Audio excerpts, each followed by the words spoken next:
All right, welcome to the Sun Solar Panel Podcast. My name is Tim Tompkins. You can find me on Twitter at Radio Tim NBA, and of course, we do have Mr. Greg Esposito joining us from his very fancy office at Espo on Twitter. What up, man? Hey, how are you guys? Good to see everybody. Well, I'm not seeing anybody other than Tim, but good to have you here. So, if my math is correct, right around this time, give it a few days, we are celebrating 9 years since the Phoenix Suns have played a playoff game. How are you feeling? Distraught, destitute. I've gone through the 5 stages of grief with this. I guess I'm pretty much at acceptance. I mean, we know the reality of it, and everybody hopes that the streak ends sooner rather than later. But it's probably not going to be next year. So we're probably going to go a full decade without playoffs in Phoenix, and it's by far the longest run that's ever happened. And if you look at Sun's Twitter, I think it's starting to affect our brains. I don't know. I think we're getting a little punchy with each other. I think it skews the thought of what kind of player you want. I think overall it just starts to do weird things to you when you haven't seen your team make the playoffs in that long. I do kind of feel bad though. I was on Suns Reddit earlier this morning, and there was somebody essentially that um, had this piece of memorabilia that a friend had given him back in 19 or a friend had gotten back in 1995 that was like a little award that says congratulations for being a super fan or something along those lines.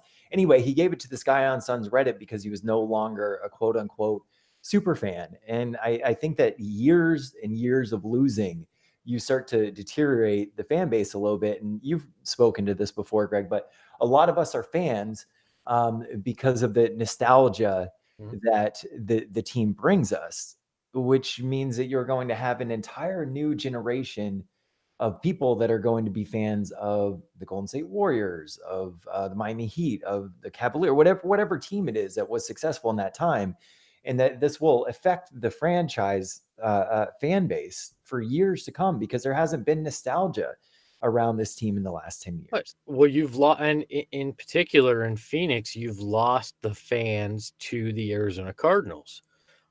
Growing up here, it was a Suns town. It was Suns and everybody else. The Cardinals were a distant second when they were the only two professional teams in town because they were the franchise that couldn't make the playoffs. They were a mess, and for an entire decade now, the Cardinals have had playoff runs and have had star players. Well, the Suns were the mess, and the dichotomy here is shifted dramatically, which means now you have a generation of super Cardinal fans who, yeah, the Suns are nice or whatever. I kind of watch basketball, and now you're going to lose that completely. There's not going to be that generation behind the fans that grew up with 7 seconds or less that are going to be passionate. So now you're going to have this giant gap in your fan base that it's tough to recover from that, especially when you have a terrible 10-year stretch. Now, if you turn around and you start winning over the next 10 years, it's not that big of a deal. But if this extends and you're just mediocre the next decade, you've done immense damage to just the credibility, your and the fan base, the depth of your fan base at that point. So, if you're listening on the podcast right now, we also do the show via YouTube Live. So, just search Sun Solar Panel on YouTube and you can watch with us or you can watch later. It doesn't really matter. Anyway, Richard Feynman, who is watching the show right now, says he is a Suns fan for life. So, they have three. But yeah, well, I think I'm pretty well in. I think I'm pretty well in this. I did turn a room in a closet in my house into a orange and black and purple studio. So I think I'm pretty locked into. So yeah, I guess there's three of us that are stuck with this for a while. Look, you're not going to lose hardcore fans that have gone slogged through this for 10 years. what you're gonna do is that they're gonna watch fewer games, maybe. I'll admit it, even doing the show. Like I used to watch every game before I was paid to do it. And then, after leaving the team and with the losing, I don't watch every game now. I at least watch the highlights of every game, but I'm not dedicating 48 minutes of every game in my life now, because I'm like, there's other things, and this is just horrible basketball. I'm not going to watch every second of this because I'm not going to subject myself to that. We do have Ja4 over on YouTube said this is a depressing start. He's probably right. We should get moving with the rest of it. This is Tim's fault. I did not choose to start here. Mark and Joseph said that now we have 5 and 6 total fans. So All right. looking at that, part of this too is right now legitimately, coming up with like the show content for today, and there's nothing going on with the Suns right now. It was really hard to do. So I wanted You to mean throw that in there. You mean you don't want to sit here and talk about the cavalcade of second round talent that they've brought in for draft workouts, where we could break down guys that legitimately nobody out there really watched that much of and act like we're experts on it? Because we could do that, but I think that's a disservice to people listening and watching. You know what I really appreciate is that when you're listening to Brian Windhorst or you're listening to Zach Lowe and somebody asks them something about the draft and they just say, look, I'm not an expert in the draft. Yeah. And I I appreciate don't the honesty. I barely have time to watch this team, let alone the hundred something college teams that are out there in college hoops, right? I don't have time to do that.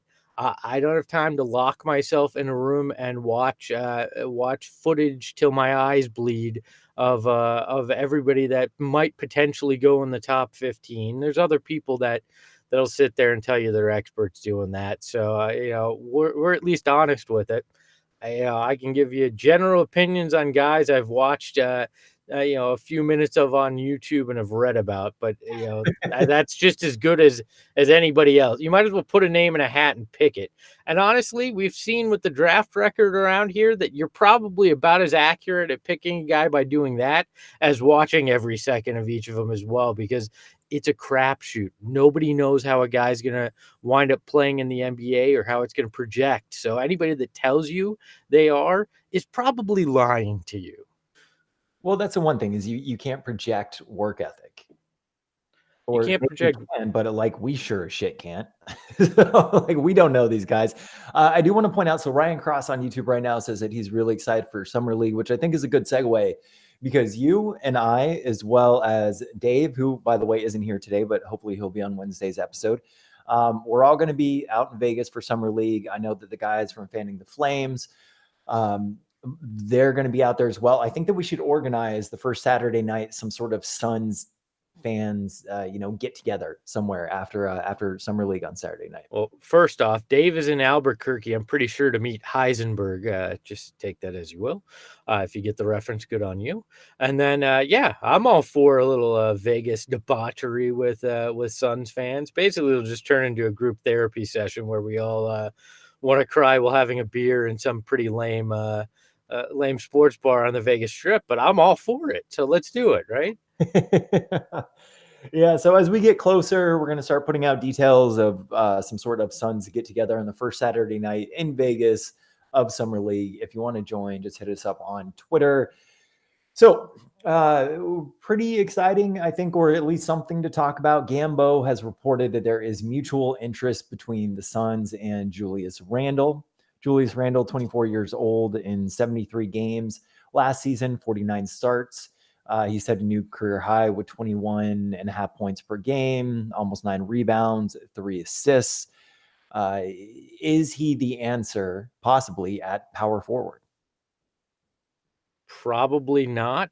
I talked with some people in front offices that basically said he's not the exact fit that you'd want next to DeAndre Ayton, simply because he's not a shooter, shooting 34% last year, I believe, from from 3-point land, isn't exactly the guy that you want to pair next to DeAndre. He's not a rim protector necessarily. These were from people that I trust. This isn't just some random perspective that I'm throwing out there. But to me, this opens a lot. He may not be the right guy exactly, but I think it brings up a bigger point here, especially with Suns fans. And I tweeted about this and started a whole mess of trouble for myself on social. I think it upset some people, and then the rest of the fans were like, "Yeah, you're right." It's the fact that it seems like every name that is connected with this team, for better or worse, it's Suns fans are like, man, and this isn't everybody. I'm not painting with a broad brush, but it seems like there's a contingent of Suns fans that a name comes up, and these are the same guys that are constantly like, need more talent, need to get better, which is not in-depth analysis. Everybody knows when you're a 19-win team, you need more talent. You need to get better. But then Yeah. a name is thrown out there, and it's, well, he's not this, and he's got this problem, and he's got this flaw, and he can't do this, and he shouldn't do that, and there's just this laundry list of reasons why none of these guys will work. It's like, if it's not Kevin Durant, well, it doesn't quite make sense. Or if it's not, some all-star point guard who's 24 that has no flaws, then we shouldn't pursue him or go after him or spend millions on him. It's like, look, man, you right now, Suns fans are beggars, right? And you can't sit there and say, we're hungry, and somebody offers you hamburger and then you say, well, screw you, it ain't filet mignon, and you sit there and you're hungry still, right? It's just, eventually the Suns are going to have to get players that may not be perfect, that may have flaws with what they're looking at, but gets you better, takes that next step. Because you're not going to go from 19 wins to a championship caliber team. It's not going to happen. Stop with the Kevin Durant pipe dream, all right? It's fun to have fantasies, but that's what it comes down to, is their fantasies. At best, you're going to get a seat at the table to discuss with Kevin Durant, and then he's going to stay in Golden State or he's going to go to New York. He's not coming to Phoenix, all right? And if he does, I'll happily eat these words, right? And you're not going to trade for Anthony Davis with the 6th pick and a poo-poo platter of failed draft picks that you have, all right? And unless you're willing to trade DeAndre Ayton and Mikal Bridges and all this for a potential 1-year rental. And then even at that point, I don't think you're at the table with Anthony Davis. So you're going to have to look at a tier like a Julius Randle, like, an Al Farouk Aminu, a Mirotic, which are better fits at power forward. But you're going to have to look at a tier below superstar. You're going to have a couple tiers below superstar, quite frankly. You're going to have to find a point guard that you overpay for, whether it's in assets or it's in dollars. That's the position you put yourself in with the chaos that the franchise has had, with the lack of winning that you've had for a decade. You have to overpay to get into the discussion. And I'm all right with that. Take those steps. Maybe take a guy that isn't perfect. That's why you hired Monty Williams, right?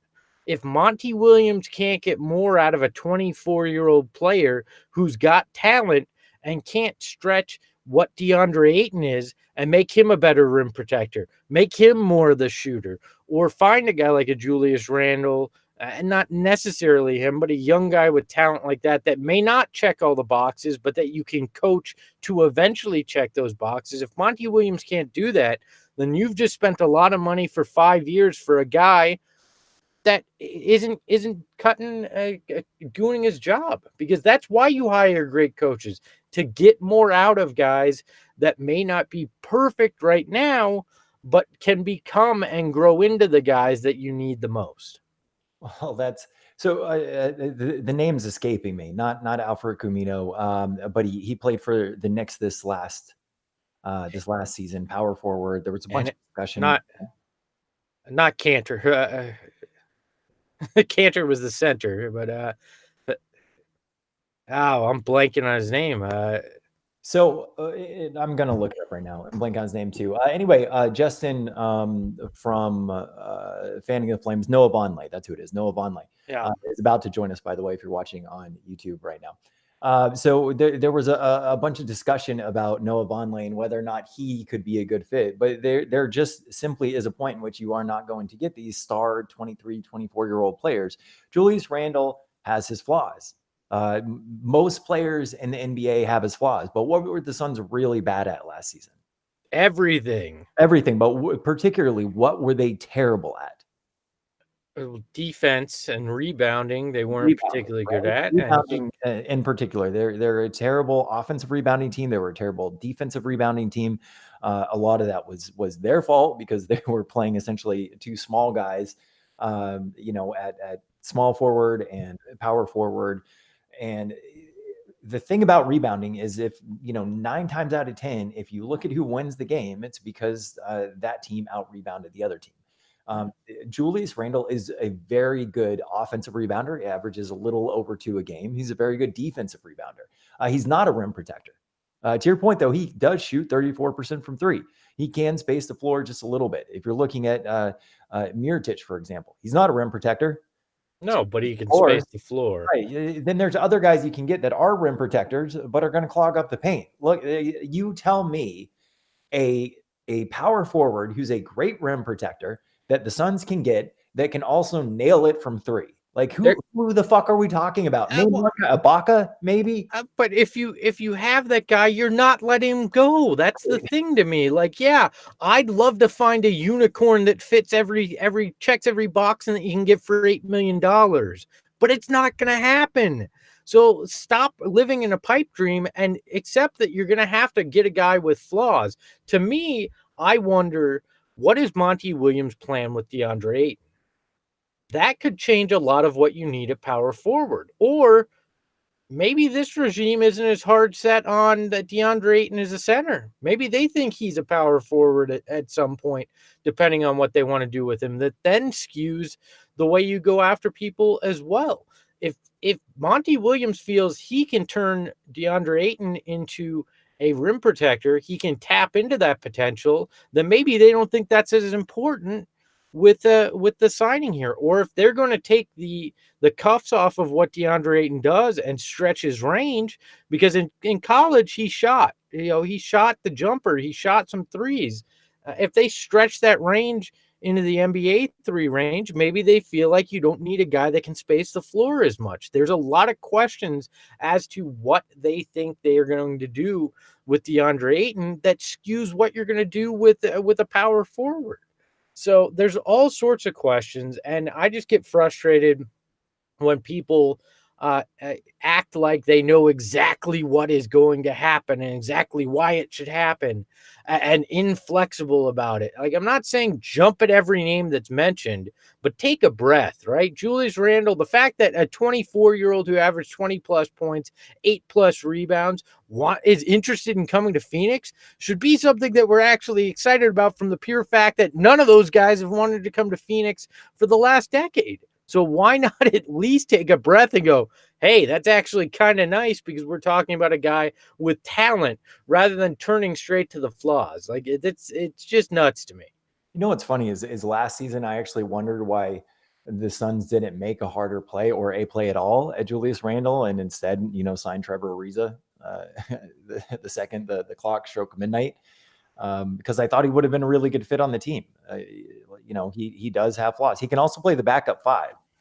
Well, how about that point? Trevor Ariza he wasn't a rim protector, but supposedly a 3-and-D guy that was going to be great next to DeAndre Ayton at power forward. How'd that work out for everybody? All right, like it's just, you're going to have to wind up taking a chance to try to get better here. And if that chance winds up being Julius Randle, I'm not going to storm the castle and try to burn it down. Like, there's people that seem like they got the pitchforks ready because Julius Randle's name's been mentioned. Like, slow your roll is basically what I'm is what it amounts to me. Like, are there better fits, quote unquote? Sure, there are. Are those guys interested in coming to Phoenix? Wish I knew. Couldn't tell you. All I know is what's been reported out there. But if Julius Randle was the guy you wound up getting, all right, there's worse things that could have happened. Now, do I really want them to clear, 12, 14 million in cap space and spend it on Julius Randle without getting your answer at point guard? No, point guard is 1A for me. 1B is figuring out power forward, though. Everybody seems to forget they've got a gaping hole there as well. Unless you think that gaping Dragan Bender size hole is it can still be filled by Dragan Bender as a starting power forward. Welcome to Bender Island. Your cabana is ready, but there's I don't even think that. I'd love to see Bender back as a backup guy that can work with Monty Williams, but I don't think he's the guy you start at power forward. And if you start him at all at power forward next year, James Jones in the front office has failed miserably, right? I think at this point it would be really difficult to even try and argue that Dragan Bender is a starting caliber player. Oh, I'm On barely a bad team, let alone a good team.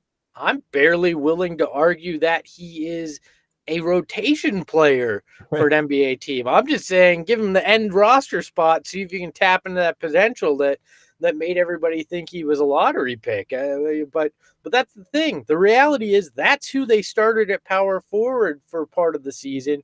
TJ Warren was the other guy. You really want to go have TJ Warren start as your power forward, or like you're gonna have to roll the dice on somebody because you're not filling that hole with a perennial all-star.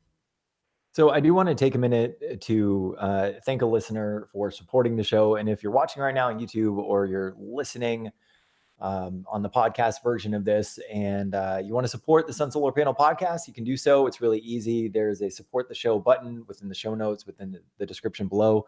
You can donate $1, $5, or $10 a month. If you do the $10 option, I will personally send you some Sun swag. But I do want to thank Joseph Shook, who's actually watching on YouTube right now. He did the $10 one. So thank you, Joseph. We really do appreciate you. And to answer your question, who is the power forward for Utah? That is Derek Favors. So again, that's another name that the Suns could get. But he has his flaws too. Rim protector, sure. Can he shoot outside of like 7 feet? No. So you have your damn issue there too. Yeah. And my question is, okay, so you get this quote unquote rim protector, right? That in most of the cases, like you mentioned, they're not shooters. So then how does the offense work? What are you doing with DeAndre Ayton? Like there's so many questions right now. And I don't know that we understand what Monty Williams wants to do enough to understand what the right fit in this system is next to DeAndre Ayton. All right. So working on getting Justin from Fanning the Flames onto the podcast. Tyler Johnson still hasn't decided to pick up his 19.2 player option, $19.2 million player option, I should say. He has until June 29th. Greg, why? Why has he not claimed this? I don't get this at all. Like, there's not even been a whisper about what he's going to do. They honestly, we talked about this before. I kind of wonder if they're trying to negotiate some longer term deal with him that takes care of that money. I don't know why in any realm that he wouldn't have picked it up. If you had told me to make a prediction or gave me odds on this a while ago, I would have said he would have run to wherever in the league office he had to email in or fax or drop off his option to pick that up, and would have been like, "Yep, give me that 19 million right now." The fact that it's radio silence is very bizarre to me. Does it give you hope? Perhaps they are working something out? I don't know. My question is, do I really want Tyler Johnson for long term, locked in for the money that it would take to get him to leave the 19 million this year?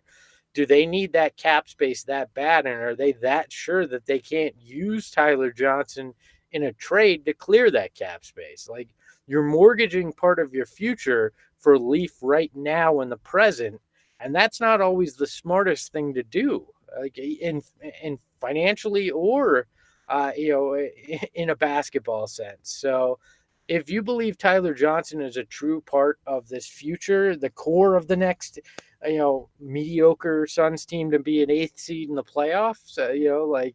Because that's really what the next 5 years likely your trajectory is. If you believe that, then yeah, extend him and save the money now. But I'm not sure I believe that. I just he's nice, but is he your backup point guard, backup shooting guard that you need moving forward? A I lot just better than Jimmer Fredette. well, yeah, if we're talking the scrap heap of crap that they pulled in and out of this lineup last year, sure, yeah, he's much better than that.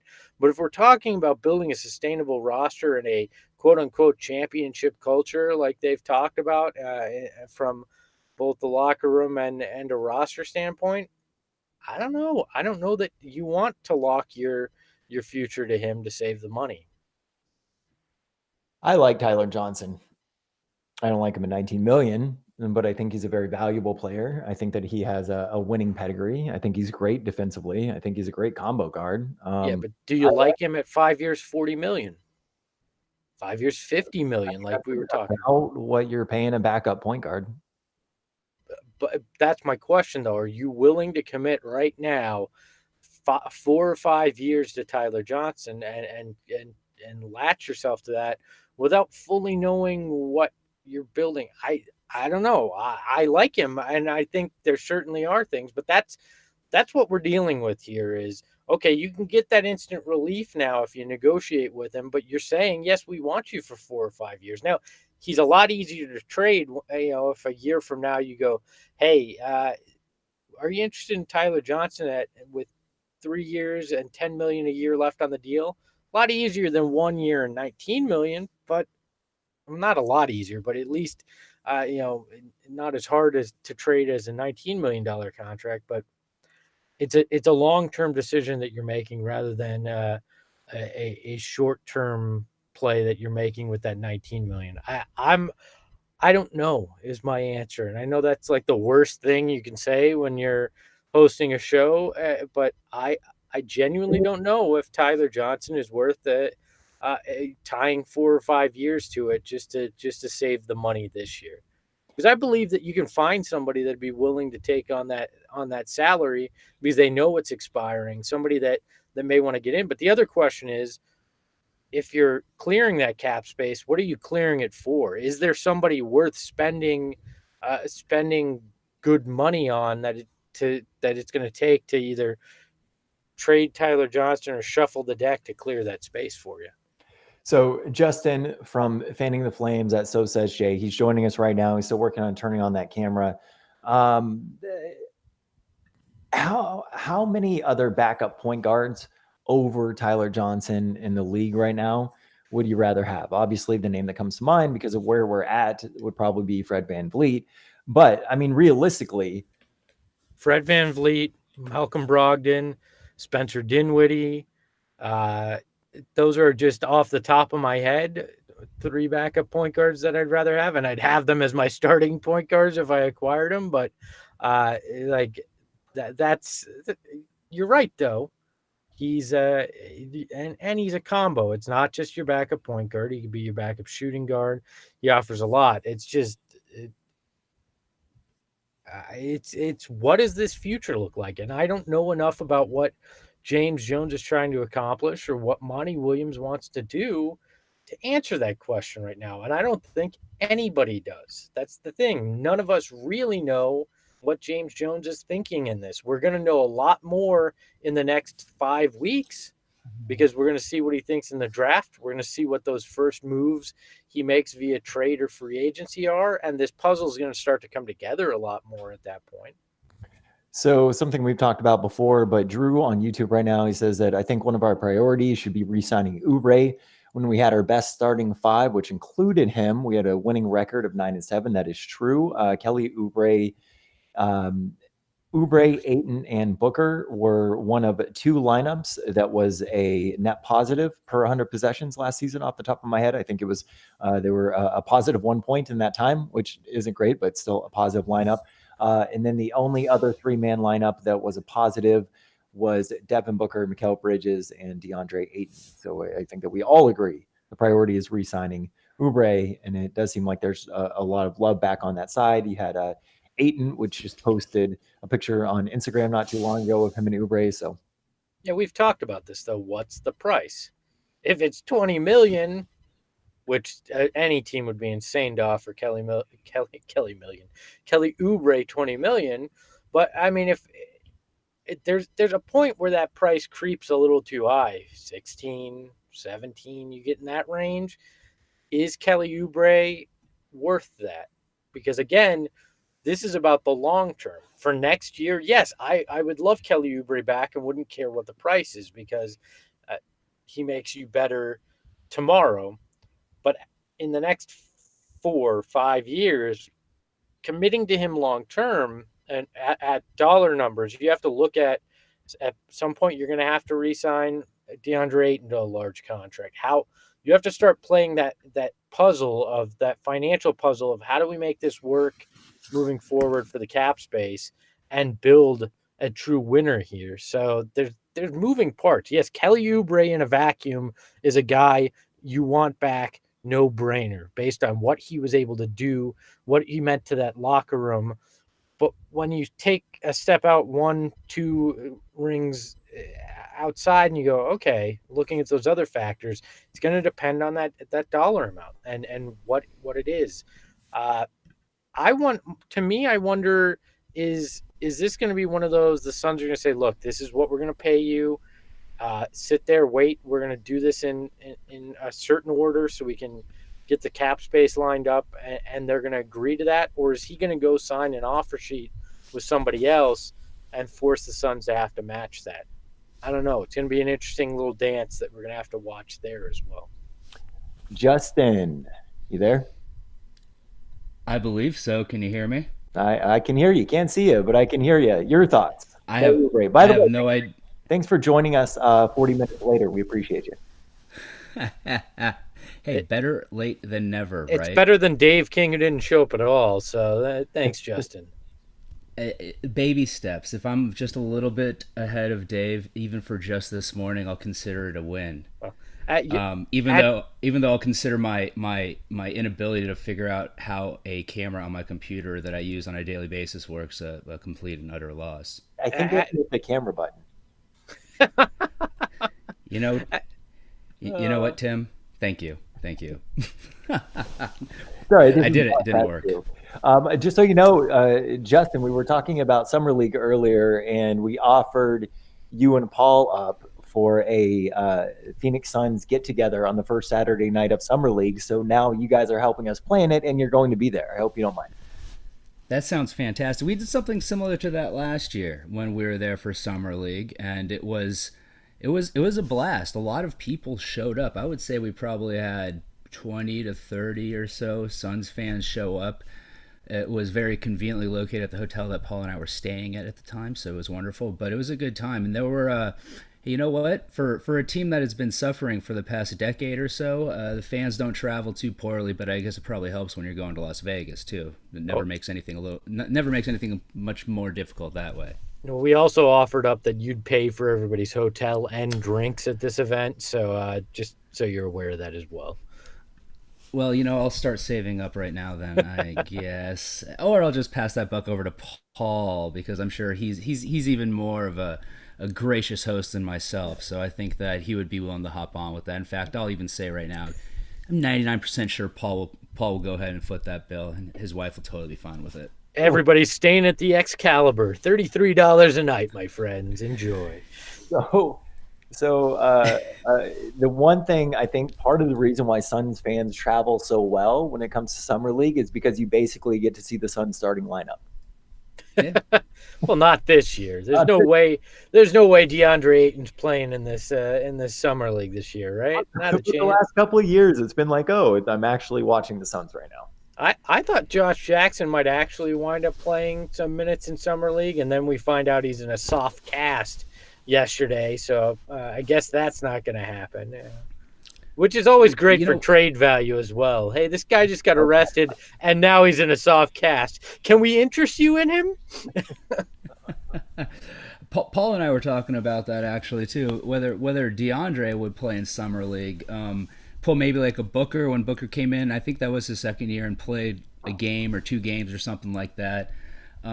One thing that came up in that conversation, and Paul said he thought he'd heard a report on this. I'm not sure that I had yet, but that is, has Monty Williams indicated whether he's going to coach at all during summer league? Because I know a lot of times, when a head coach comes into a team brand new, they sometimes hop in and coach that first summer just to kind of get themselves reacclimated and whatnot.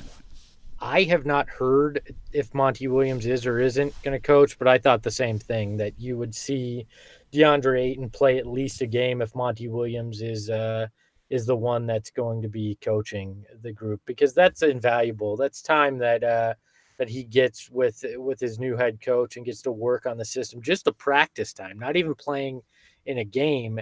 That just becomes invaluable for a guy, especially like DeAndre Ayton, who has so much that he played so well in his first year, but we all know that there's so much untapped potential that Monty Williams is here to crack into. It'll be interesting. My guess is if Monty Williams coaches, and for the sake of us Suns, sorry about that, I cut out. I thought you were done.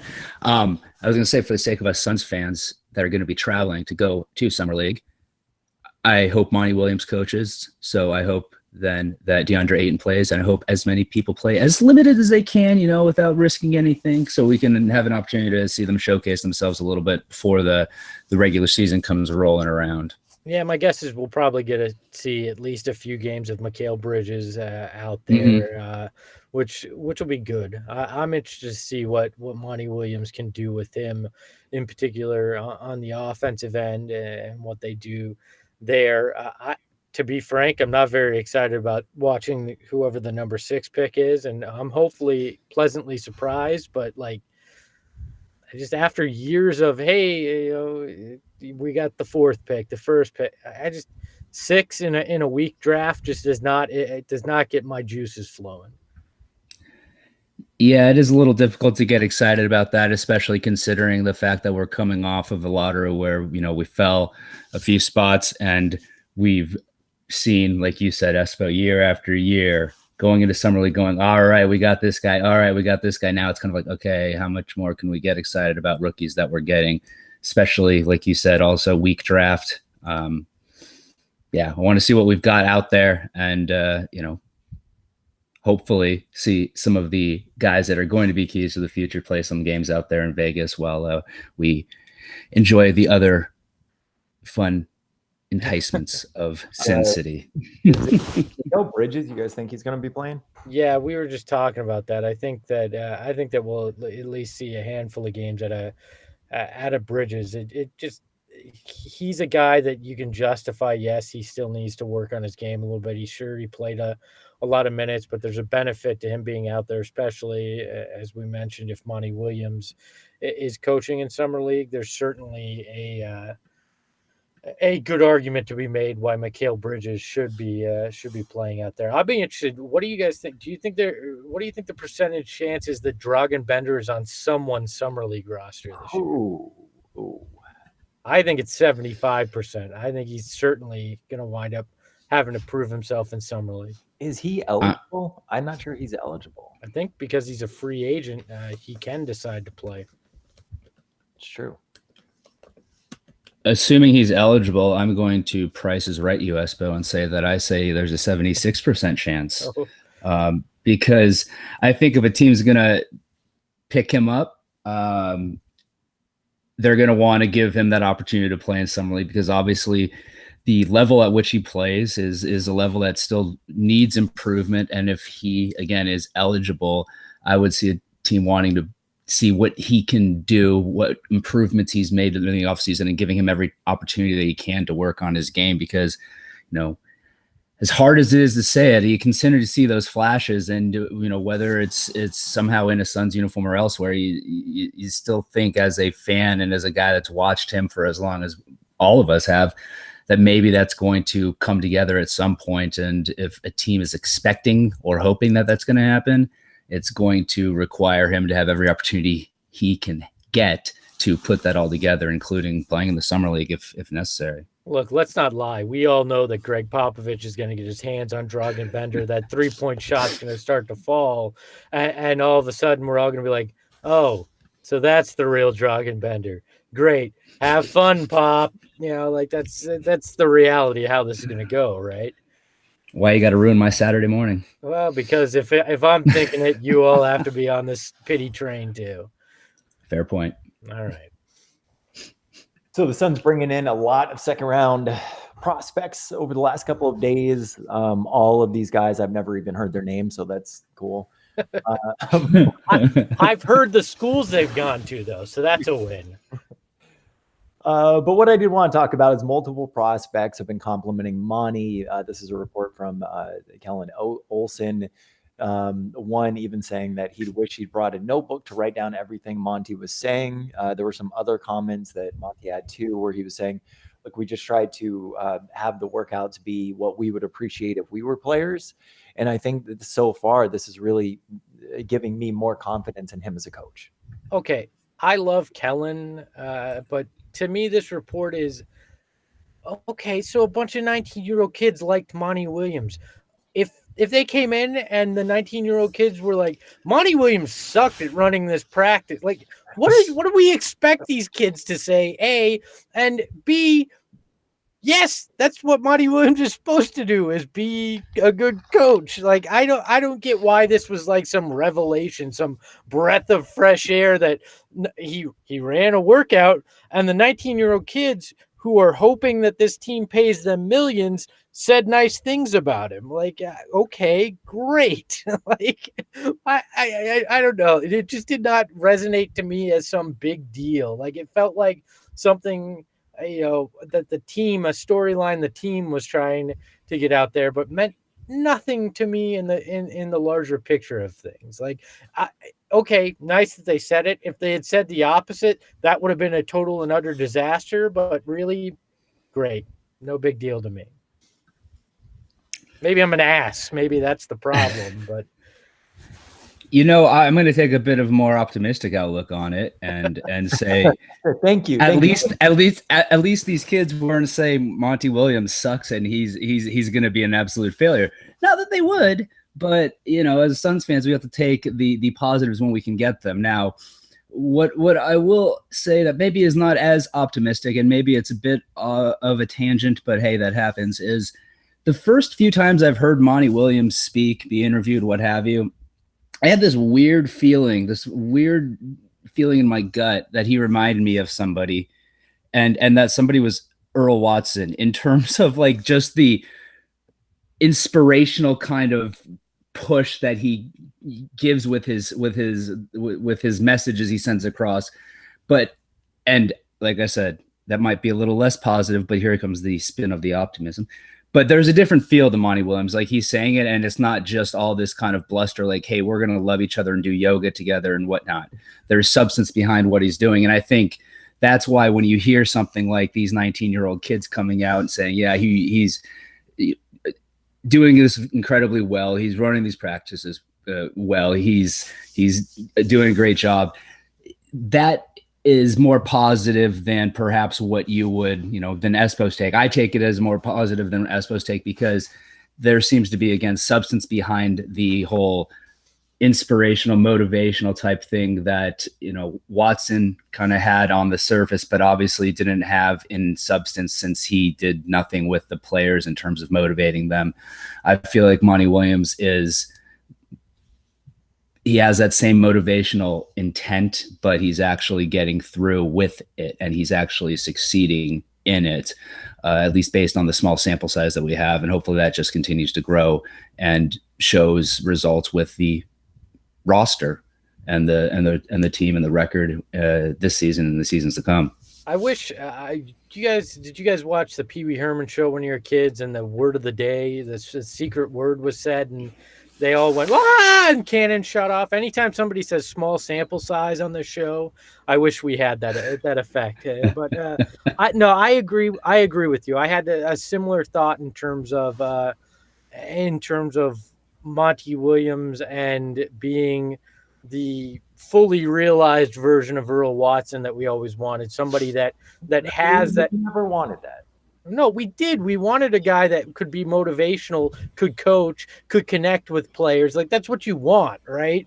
Earl Watson was the shell of that. He was the guy that he was the Walmart version. We've got the Nordstrom version now, right? He's the guy that can live up to what you want. And so that what I said wasn't meant as a negative on Monty Williams. I believe in this guy, and I think this is what I just expected to hear that if he was running workouts, and that not that it should be some revelation or some surprise. Like, yes, it's good that they enjoyed the workout, that they like Monty Williams, that they think that he's super smart. But I expected that because that's why you dedicated, that's why you fired a coach after 1 year to get in the discussion to get Monty Williams, and then you paid him for a 5-year contract because you believe him to be that guy. So I guess my biggest problem was there was like a sense of surprise, like, ooh, this is good. And to me, it's like,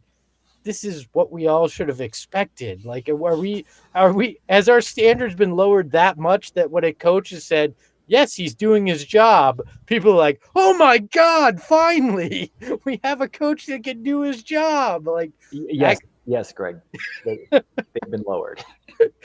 I guess that's the truth. As I was saying it, I went, you know what? Yeah, actually, that is where we're at. It's kind of like dating in your 30s. You know, this is what you have, right? You have single moms. You have people that are single because you aren't attracted to them. And you have the people that are just fucking batshit crazy, so nobody wants them. And that's really what you have when you're dating in your 30s. It's kind of like the Phoenix Suns trying to find a new head coach. Yes, if they resemble any sense of normalcy, it's exciting for the fan base. Okay, I want to know which of those categories the Suns would fall into: the batshit crazy, the ugly, or whatever the first one was. I missed that one. Yes. All of them. Yes. No, I actually think what you just described is more about the free agency stuff, right? Why you can't look at Julius Randle and go, "Oh my God, no," because you're the one dating in your 30s. You're gonna have to accept there's some flaws with who you wind up pairing up with. So you got to look at it with free agency too. Just accept it. Well, then you have to wonder which camp do you fall in, because you're also single in your 30s. I can tell this for the Suns. For myself, it's hard. But, for the Suns, I can tell you guys are a franchise that has been in a certain amount of dysfunction for a while. There's a lot of hope in the fan base, and they have a good core, and it seems like Monty's going to be a good coach, yada, yada, yada. But they're in this position because they, too, are not that attractive of a partner. They're the ones that were in a good marriage that went sideways, and now they're trying to figure out what they are. These last 10 years have been the bender that they've gone on after they broke up with their original spouse, and now they're trying to piece it back together. That's what the Suns are, Justin, I want to ask you a question. So you haven't been on the podcast in a couple of months now. But there has been a lot that has happened with the Suns recently, and there's been a lot of moves that have been made. Obviously, we're talking about more front office moves, and there seems to be some sort of hope or optimism. Maybe it's blind hope that Robert Sarver has turned some sort of corner. What is your take? Are you optimistic about where this franchise is at right now, given some of the recent moves? I wish my camera was working right now because I have the biggest smile ever on my face.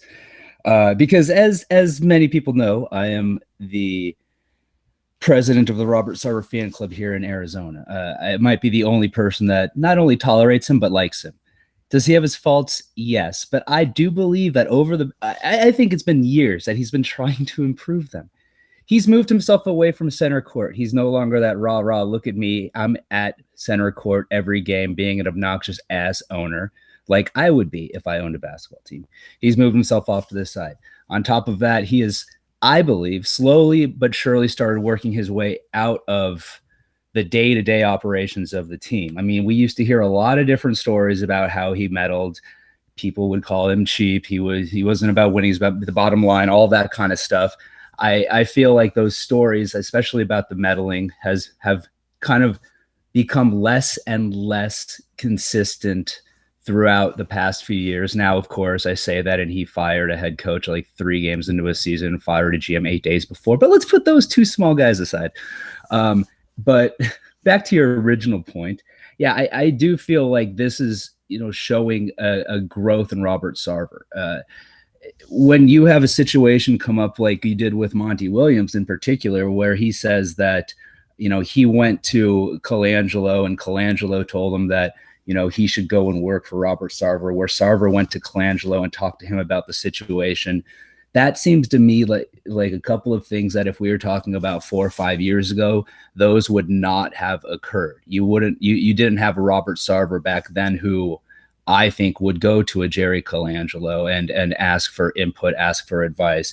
You don't have a Robert Sarver who would sit down with Monty Williams like he did in this situation and admit the faults that were there in how he ran the team in the past and convince this guy who, by all accounts, is a smart dude who I don't think is going to have the wool pulled over his eyes by Robert Sarver. There's no desperation to really allow that to happen because he, out of everyone we've seen coming and going with the Phoenix Suns organization over the past decade or so, whether it be head coach, whether it be GM, this guy has himself already established in the league. So he has no reason to say, okay, well, maybe this is going to suck, but I'll give it a whirl because I can get my feet wet here.